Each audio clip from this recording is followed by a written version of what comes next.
Hello, everyone. I'm Professor Plink. I respond to various theological and ideological questions and claims from a rationalistic and naturalistic approach in an effort to give and explain the opposite viewpoint and balance the conversation. Today, we're looking at 5 questions for atheists and evolutionists from a channel called Baptist Joshua. We're already off to a bad start, as evolutionist is not a thing. Attaching ist to something means an adherent to a philosophy or ideology. Evolution is science. It is as well substantiated as anything in science can get. To be a proponent of it does not make one an evolutionist, merely a person who accepts the science as it stands. But let's not get off on a bad foot, so what have you got for us, BJ? A while back I was in a discussion with an atheist online. I asked him some questions.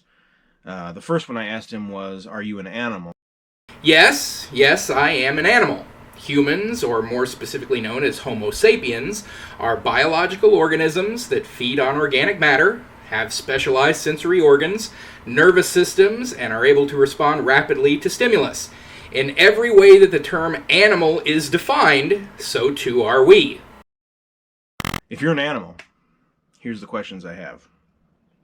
Is killing animals wrong? I mean, we kill animals all the time to eat. Well, if we're an animal too, brings up some slippery slopes, doesn't it? Just a slippery slope. No, it doesn't. A slippery slope is a fallacy of causation where one asserts that a chain of events will unfold as a result of some occurrence. One animal eating another animal is not a slippery slope. You seem to be implying that because we're animals and we see killing of humans as wrong, then we should equally see the killing of other animals as wrong as well. Well, for one, there are plenty of people who feel exactly that way. Veganism is a relatively popular ideological position, with as much as 6% of the population of the United States classifying themselves as vegan. But to your larger question of, is it wrong to kill animals? Wrong according to what? Morally wrong? Well, I don't believe in objective morality, only subjective morality. By my personal subjective morality, I would not say it's wrong to kill animals in every circumstance, such as the circumstance of killing animals for food. Even though humans are animals in the same way the cows or the chickens that we eat are animals, but nature is chock full of animals that kill other animals. It's not wrong for a lion to eat a gazelle, despite the fact that they're both animals. Similarly, I would not say it's wrong for a human to eat a hamburger. Cats are believed to kill other animals, sometimes purely for fun. Do you advocate here and now the total extinction of cats? If not, what about Nazis? They killed many, and not for fun, but for what they claimed was a good reason.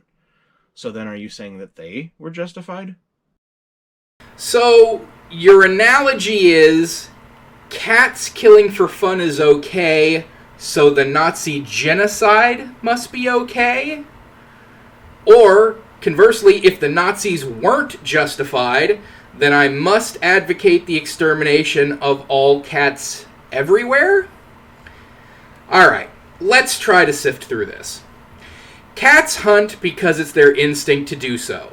They may catch and kill a mouse or a bird with no intention of eating it because they're domesticated and they eat what their human provides them, but still hunt and kill because it's their instinct to do so. I would hardly call that killing for fun.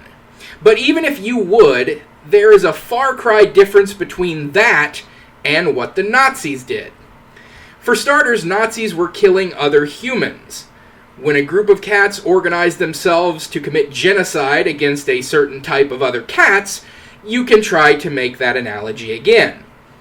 But in an attempt to answer your question, as ill-formed as it is, I will say I do not advocate the extinction of all cats, and I do not advocate the extinction of all humans. As an opponent of the death penalty, I do not even advocate the killing of Nazis, but merely the incarceration of them if they've been found to have committed actionable crimes. Question number 2. There are different species of canine. wolves are much more strong in every area than, say, Chihuahuas. So according to you, which ethnicity of human is the strongest overall? You yourself admitted that wolves and dogs, expressed in your example as Chihuahuas, are different species. The various human ethnicities are not different species. Caucasians are the same species as Latinx people, are the same species as black people, are the same species as Native Americans, are the same species as Asians, etc., etc. The difference between the ethnicities is literally skin deep. A better analogy would be which is superior, a Chihuahua or a slightly darker furred Chihuahua. Oh, that's silly. You're right. It is. Very silly. Question number 3. Current belief regarding the universe is that it is spreading out. The Bible repeatedly states that it is stretching out or has been stretched out. If the Bible was not given by inspiration of God, how did ancient man know this? I'm unaware of where in the Bible it says that the universe is expanding.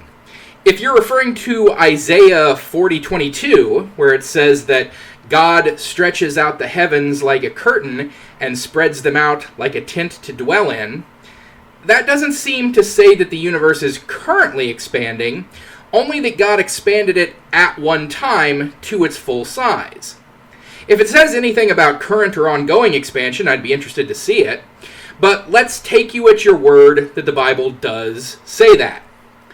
So how did they know it? Easy.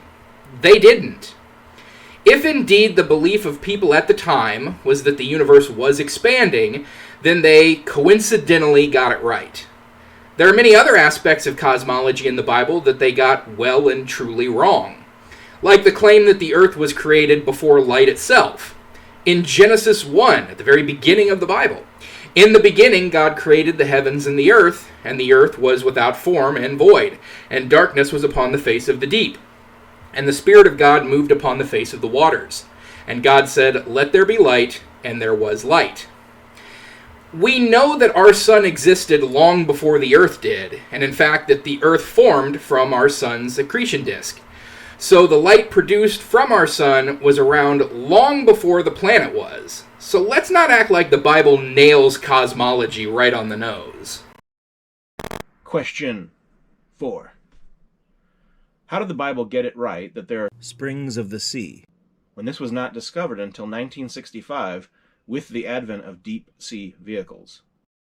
Springs are areas where water from underground is pushed towards the surface due to underground pressure. Why wouldn't these exist in the seabeds? The fact that we lacked the technology to go down far enough into the ocean to confirm this does not mean that such a thing had never even been conceived of prior to their discovery. That chapter in Job that you referenced was about God declaring to Job his power, God's ability to do all things that man could not. That line was not about revealing the existence of sea springs to people who had never conceived of such a thing. It was well understood that there would have been springs in the sea, but they couldn't go into the ocean to enter into them, whereas God could. And that was supposed to be a description of his power. The people at the time knew that there likely were springs in the sea, even if they didn't have the ability to find them yet. Question number 5. Animals often force other animals into sex. We do not kill or punish these acts. Please explain why, if Darwinian evolution is true, why one person raping another is wrong. Humans have evolved as a communal, cooperative species. Comparative to other animals, we are quite physically unimpressive. Less muscle mass by volume than most other animals, less hardy against harsh climates, more fragile, more prone to injury. Yes, we're smarter, but that advantage falls to nothing if we do not have the ability to coordinate our efforts with others. No one person can build an entire skyscraper on their own. Our success is dependent on our ability to work well with each other.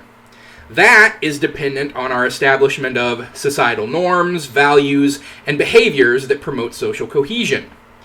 Among those are some basics like not killing each other, not injuring each other, and not violating each other's bodily autonomy. To further promote this social cohesion, which is so important to our basic survival and success as a species, societies that promoted a high level of empathy for their fellow members tended to do even better. If you felt deeply, emotionally for your fellow humans, you would strive not only to not harm them, but to help them, which furthered positive outcomes and successes for society. This is textbook evolutionary psychology. In short, when you respect others and others respect you, we can get a heck of a lot more done than if we all just served our own interest to the detriment of all others. Alright, well that does it for BJ's 5 questions, although there ended up being 6 when all was said and done. But either way, done and done. So, thank you everyone for watching. Don't forget to like and subscribe, and until next time, this is Professor Plink saying, keep striving for more understanding. It's the only way to get to wherever you want to go.